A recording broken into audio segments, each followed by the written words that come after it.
নমস্কার বন্ধুরা, তিয়াশাস রেসিপিতে সকলকে স্বাগত জানাই। আজ আমি গরমে খাবার উপযুক্ত ডাল দিয়ে লাউ শাকের একটা দুর্দান্ত স্বাদের রেসিপি নিয়ে হাজির হয়েছি, যেটা গরম গরম ভাতের সঙ্গে খেতে দুর্দান্ত লাগে। আর বানানোও খুব সহজ। ঘরে থাকা সামান্য কয়েকটা উপকরণ দিয়ে খুব সহজে রেসিপিটা তাড়াতাড়ি বানিয়ে নিতে পারবেন। তাহলে চলুন দেখে নেওয়া যাক এই ডাল দিয়ে লাউ শাকের রেসিপিটা আমি কিভাবে বানাই। এখানে আমি 1 কাপ মতো মুসুর ডাল ভালো করে ধুয়ে পরিষ্কার করে নিয়েছি। একটা কড়াইয়ে আগে থেকে বেশ খানিকটা জল বসিয়ে দিয়েছি। জল দেখুন ভালোভাবে গরম হয়ে গেছে। এবার আমি এই ধুয়ে রাখা মুসুর ডালটা এই জলের মধ্যে দিয়ে দিচ্ছি।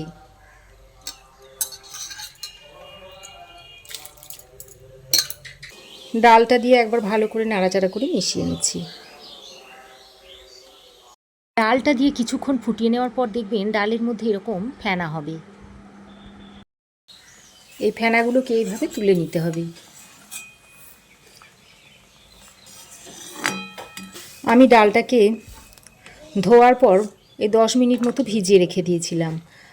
আর ডালটা যদি একটু ভিজিয়ে রাখা হয় তাহলে খুব তাড়াতাড়ি সেদ্ধ হয়ে যায়।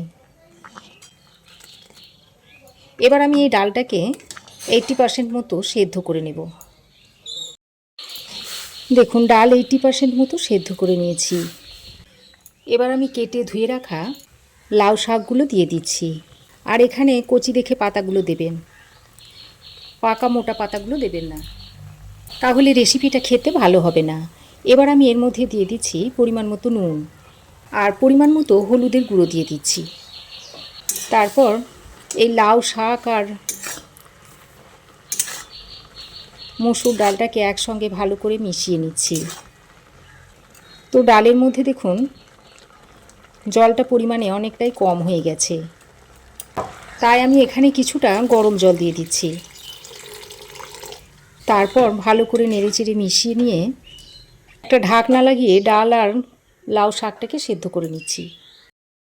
তো শাকটা যখন আধ সেদ্ধ হয়ে যাবে সেই পর্যায়ে আমি কয়েকটা শিম এর মধ্যে দিয়ে দিচ্ছি। আর দিয়ে দিচ্ছি 4-5টা মতো চেরা কাঁচা লঙ্কা। তারপর আবারও ভালো করে নেড়েচেড়ে মিশিয়ে দিচ্ছি। এবার আবারও ঢাকা দিয়ে সেদ্ধ করে নিচ্ছি। ততক্ষণে গ্যাসের একটা অন্য বার্নারে আমি কড়াই গরম করে 1 চামচ মতো সর্ষের তেল দিয়ে দিয়েছি। এবার আমি এই তেলে কয়েকটা বেগুন ভেজে নেব। আর বেগুনগুলো দিয়ে এইভাবে তেলের সঙ্গে নেড়েচেড়ে মিশিয়ে নিতে হবে। এই রেসিপিটাতে বেগুনটাকে আলাদা করে একটু ভেজে দিতে হবে, তা না হলে রেসিপিটা খেতে ততটা ভালো হবে না। শাকের সঙ্গে যদি একসঙ্গে বেগুনটা দিয়ে সেদ্ধ করে নেওয়া হয় তাহলে রেসিপিটা খেতে ভালো লাগবে না। এইভাবে আলাদা করে ভেজে বেগুনটাকে দিতে হবে। তো বেগুনটাকে আমি এরকম রং ধরিয়ে ভেজে নিয়েছি। এবার এই বেগুনটাকে তুলে নিচ্ছি। এদিকে দেখুন লাউ শাক ডাল ভালোভাবে সেদ্ধ হয়ে গেছে। বেগুন ভেজে তুলে নেওয়ার পর ওই কড়াইয়ের মধ্যে আরও 1 চামচ মতো সর্ষের তেল দিয়ে দিচ্ছি। আমি রান্নাটা খুবই কম তেলে করছি। এই গরমে হালকা পাতলা লাউ শাকের ঝোল শরীরের পক্ষে খুবই উপকারী। এবার তেলটা ভালো করে গরম করে নিয়ে এর মধ্যে দিয়ে দিচ্ছি একটা তেজপাতা আর 2টো শুকনো লঙ্কাকে ছিঁড়ে দিয়ে দিচ্ছি আর 1 চামচ মতো গোটা জিরে।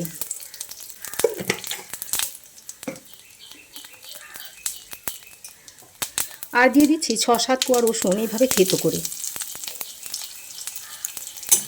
তারপর ফোড়নটাকে বেশ কিছুক্ষণ ভেজে নিতে হবে। ফোড়ন কিছুক্ষণ ভেজে নিয়েছি আর দেখুন রসুনটা একটু ব্রাউন কালার এসেছে। রসুনের মধ্যে একটা হালকা বাদামি রং ধরলে এর মধ্যে দিয়ে দিচ্ছি একটা মিডিয়াম সাইজের কুচনো পেঁয়াজ। এবার এই পেঁয়াজটাকে দিয়েও একটু হালকা করে ভেজে নেব।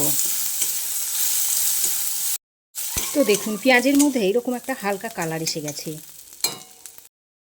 এবার আমি এর মধ্যে সেদ্ধ করে রাখা লাউ শাক আর মুসুর ডালটা দিয়ে দিচ্ছি আর সঙ্গে ভাজা বেগুনগুলো দিয়ে দিচ্ছি। এবার আরও একটু স্বাদ মতো নুন দিয়ে দিচ্ছি। তারপর সব কিছুকে একসঙ্গে ভালো করে মিশিয়ে নিচ্ছি। তো খুব ভালো করে মিশিয়ে নিয়ে এবার ঢাকা দিয়ে 8 থেকে 10 মিনিট মতো রান্না করে নেব। তো ঢাকা দিয়ে আমি 8-10 মিনিট মতো রান্না করে নিয়েছি। আর দেখুন শাক বেগুন সব ভালোভাবে সেদ্ধ হয়ে গেছে। দেখুন শিমগুলোও খুব সুন্দরভাবে সেদ্ধ হয়ে গেছে। এবার আমি এর মধ্যে স্বাদের ব্যালেন্সের জন্য অল্প পরিমাণে একটু চিনি দিয়ে দিচ্ছি। এতে মিষ্টি হবে না, কিন্তু স্বাদটা খুব ভালো ব্যালেন্স হবে। তারপর সবশেষে বেশ কিছুটা ধনেপাতার কুচি এইভাবে ছড়িয়ে দিচ্ছি।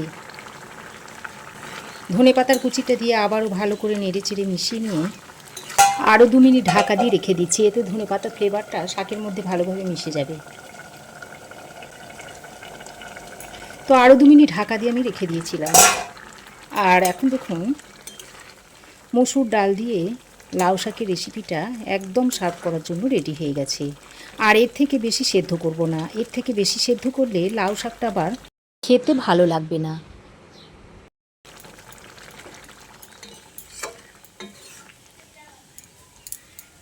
এবার আমি এই মুসুর ডাল দিয়ে লাউ শাকের রেসিপিটা একটা পাত্রে সার্ভ করে দিচ্ছি। মুসুর ডাল দিয়ে লাউ শাকের রেসিপিটা আমি একটা পাত্রে সার্ভ করে দিয়েছি। তো আমার এই আজকের মসুর ডাল দিয়ে লাউ শাকের রেসিপি আপনাদের কেমন লাগলো অবশ্যই একটা কমেন্ট করে জানাবেন। ভালো লাগলে একটা লাইক ও শেয়ার করবেন। পাশে থাকা বেল আইকনটাও অবশ্যই প্রেস করে দেবেন। আর আমার চ্যানেলে যদি নতুন হয়ে থাকেন তো প্লিজ চ্যানেলটাকে সাবস্ক্রাইব করার অনুরোধ রইল। আজ এ পর্যন্তই। আবার দেখা হবে নতুন কোনো রেসিপি নিয়ে নেক্সট এপিসোডে। সে পর্যন্ত ভালো থাকবেন, সুস্থ থাকবেন। ধন্যবাদ।